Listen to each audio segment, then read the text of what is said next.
Enquanto o governo Trump exibe Nicolás Maduro como o rosto do tráfico internacional de drogas, uma das famílias de tráfico mais notórias dos Estados Unidos fará silenciosamente pagamentos de indenização a milhares de suas vítimas. A partir deste ano, a família Sackler, também conhecida como os padrinhos da crise dos opioides, começará a pagar entre 8 mil e 16 mil dólares a dezenas de milhares de pessoas que receberam prescrição de Oxycontin, o medicamento analgésico e opioide que os Sackler promoveram de forma agressiva e enganosa ao público como seguro e não viciante.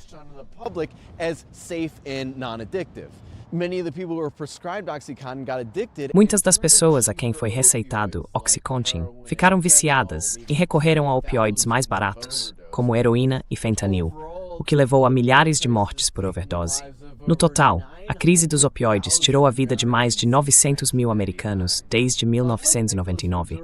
Diferente de Nicolás Maduro, nenhum membro da família Sackler passou um único dia na prisão, e não passará, segundo os termos deste acordo. Hoje, vamos conversar com Dedi Yoder, mãe de Chris Yoder, que recebeu prescrição de Oxycontin no ensino médio e morreu de overdose de fentanil aos 21 anos. Dedi é uma das várias mães que vem travando uma batalha de anos contra os Sackler para conseguir justiça por seu filho.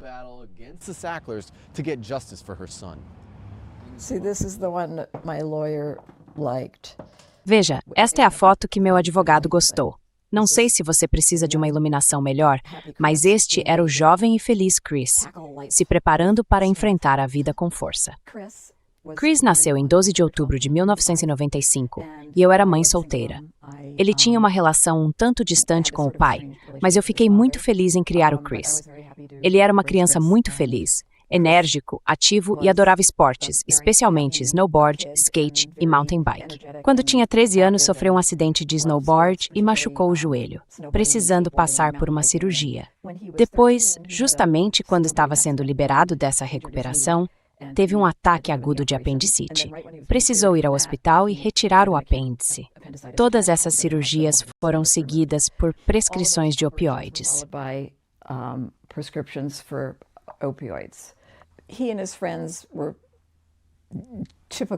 Ele e os amigos eram adolescentes típicos.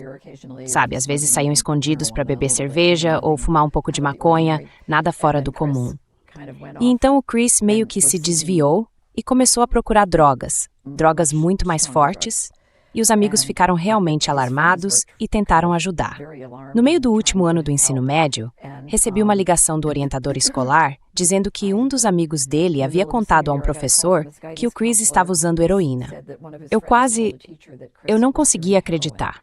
Não conseguia imaginar isso acontecendo nessa bela cidade de Irvington, com esses amigos maravilhosos que ele tinha. Isso simplesmente não acontece aqui. Um mês antes de ele se formar no ensino médio, eu o mandei para a reabilitação. Pensei, bem, você o manda para a reabilitação e tudo se resolve. Mas infelizmente essa é a triste história que tenho certeza de que muitas pessoas que já lidaram com o vício conhecem. Não acaba depois de 30 dias de reabilitação.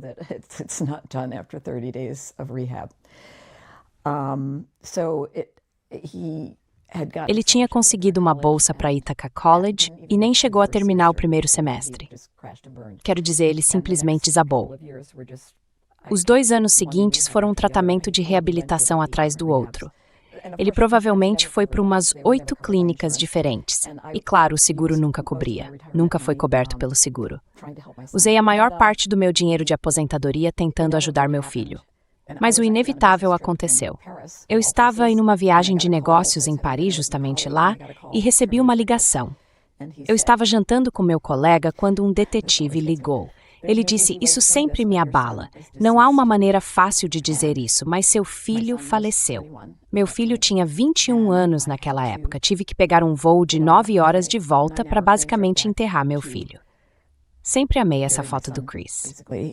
Oh yeah, I always loved this picture of Chris. Essa era uma foto escolar?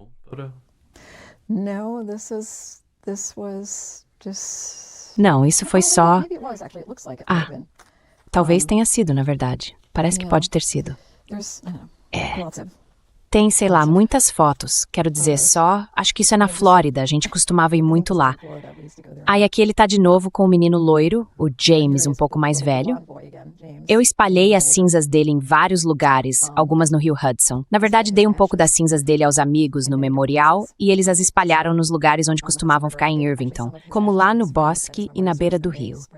E eu levei um pouco comigo para o Colorado, levei um pouco comigo para Taos, no Novo México, onde meu irmão morava, levei um pouco para Paris. Então ele tá por toda parte, Difícil acreditar que ele não tá aqui.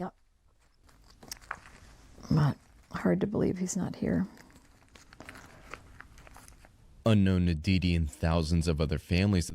O que Dede e milhares de outras famílias não sabiam na época era que seus entes queridos não eram vítimas de uma tragédia aleatória, mas sim da ganância desenfreada da bilionária família Sackler. Até a década de 1990, os profissionais de saúde eram muito relutantes em usar opioides para tratar a dor, devido à sua potência, e só os utilizavam em pacientes com câncer. Os Sackler, que haviam desenvolvido seu próprio medicamento analgésico à base de opioides, o Oxycontin, lançaram uma campanha de relações públicas agressiva, recorrendo a subornos e fraudes descaradas, para convencer a comunidade médica de que os opioides não eram realmente prejudiciais nem viciantes. Eles conseguiram, e os Sackler lucraram bilhões de dólares com isso.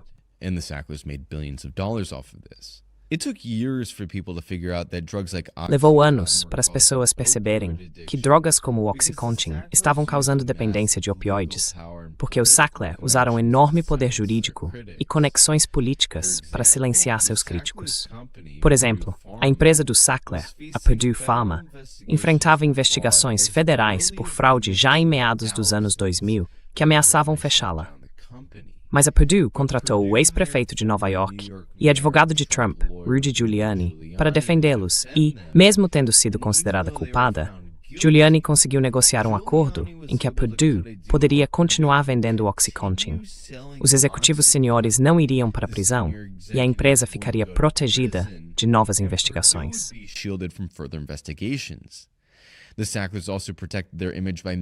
Os Sackler também protegeram sua imagem ao dominar a arte da lavagem filantrópica. Eles doaram milhões de dólares para causas beneficentes, o que fez com que seu nome fosse estampado em prédios do Museu Guggenheim, do Louvre, e em centros acadêmicos de Yale e Harvard, além do Centro de Medicina da Universidade de Tel Aviv. Ninguém teria suspeitado que esses filântropos, aparentemente altruístas, estavam profundamente envolvidos em atividades criminosas, não fosse pelos esforços de denunciantes da área médica, jornalistas investigativos e defensores de famílias, como Dede Yoder.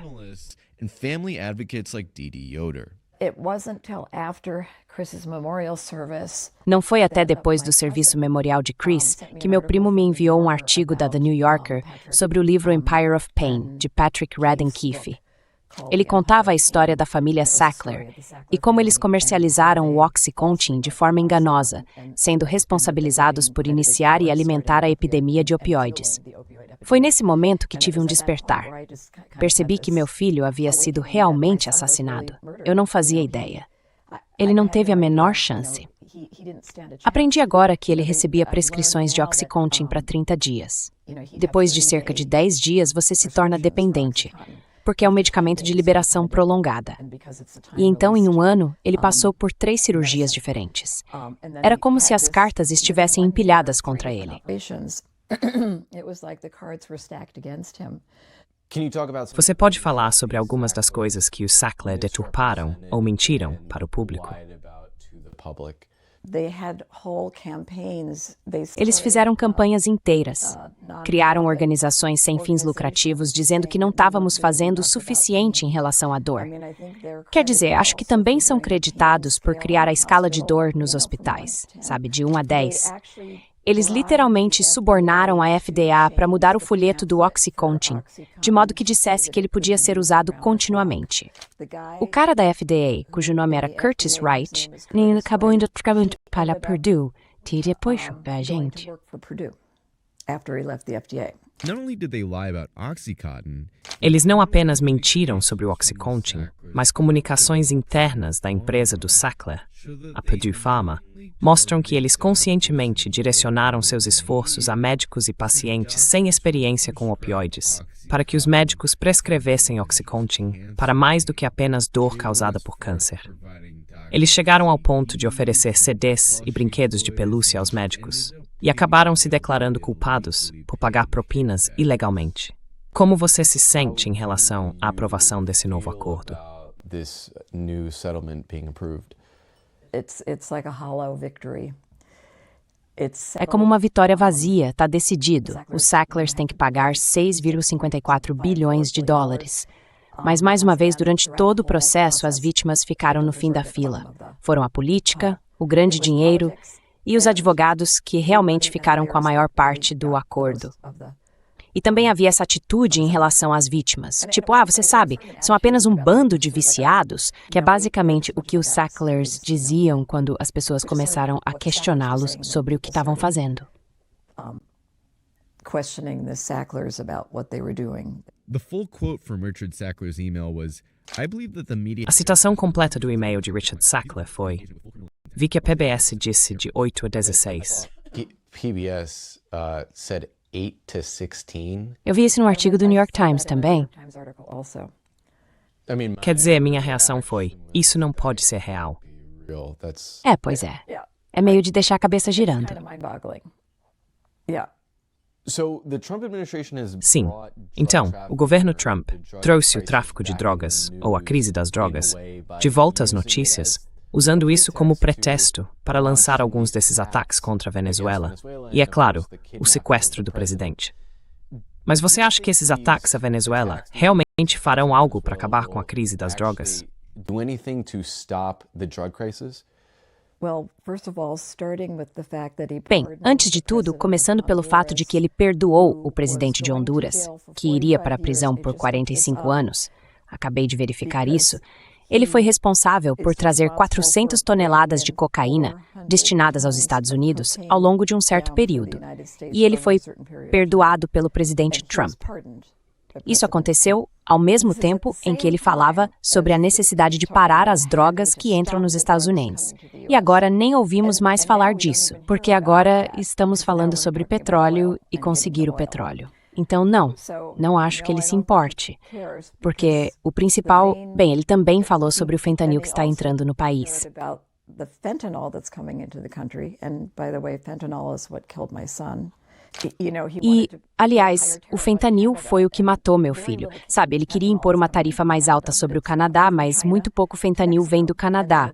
Está vindo da China para o México. Acho que os materiais para fabricar fentanil vêm da China, e eles o produzem no México. E não acho que isso esteja nas costas de todos esses imigrantes ilegais que entram no país. Acho que é provavelmente um movimento mais organizado. Então, não acho que o que ele está fazendo seja eficaz de forma alguma para o tráfico de drogas. whatever he's doing is effective at all in stopping drug traffic. Has the Trump A administração Trump entrou em contato com alguma das vítimas do Sackler. victims Você ouviu algo deles de alguma forma? the Trump administration in any way? Nothing. No, I mean, as a matter of fact, the Nada. administration, the first Trump Não, quero dizer, na verdade, o primeiro governo Trump foi um dos que iniciou o recurso contra o primeiro acordo, dizendo que era ilegal conceder a eles isenções de responsabilidade de terceiros. Quero dizer, o governo Biden também esteve envolvido em impedir o acordo, mas nunca realmente ajudou a levar o Sackler à justiça. helped with bringing the Sacklers to justice. I think when a lot of people think about Acho the que, drug quando muitas crisis, pessoas pensam na crise das drogas ou no tráfico de drogas, elas imaginam pessoas de máscara preta, vindas de outros países. Mas quase nunca falam do cara de terno de 15 mil reais ou daquele que voa em jato particular. Por que você acha que isso acontece? Why do you think that is? That I don't know. That's how the Sacklers got away with it all these. Eu não years. sei. You know, there was a Foi assim que os Sacklers conseguiram escapar de tudo isso por tantos anos. Sabe, havia um ótimo artigo, acho que era no Times ou algo assim, chamado Traficantes de Drogas de Terno Armani. As pessoas gostam, eu acho, de acreditar nas aparências. Quero dizer, drogas sempre foram associadas ao submundo ou ao... Então acho que é uma questão de imagem. Quem quer pensar que pessoas respeitáveis realmente fazem isso? Eu só espero que as coisas melhorem, para que as pessoas não precisem passar pelo que eu passei e pelo que as pessoas que eu conheço passaram. Todos os dias eu penso no fato de que a vida do meu filho parou aos 21 anos. Ela não pôde seguir em frente. E todos os dias sou lembrada disso, porque estou cercada de pessoas que estão tendo novos netos, indo aos casamentos dos filhos, e eu nunca terei isso. Então, é algo de que você não se recupera. Seria ótimo ver algum progresso nisso. Para outras pessoas, sim. That for other people. Yes.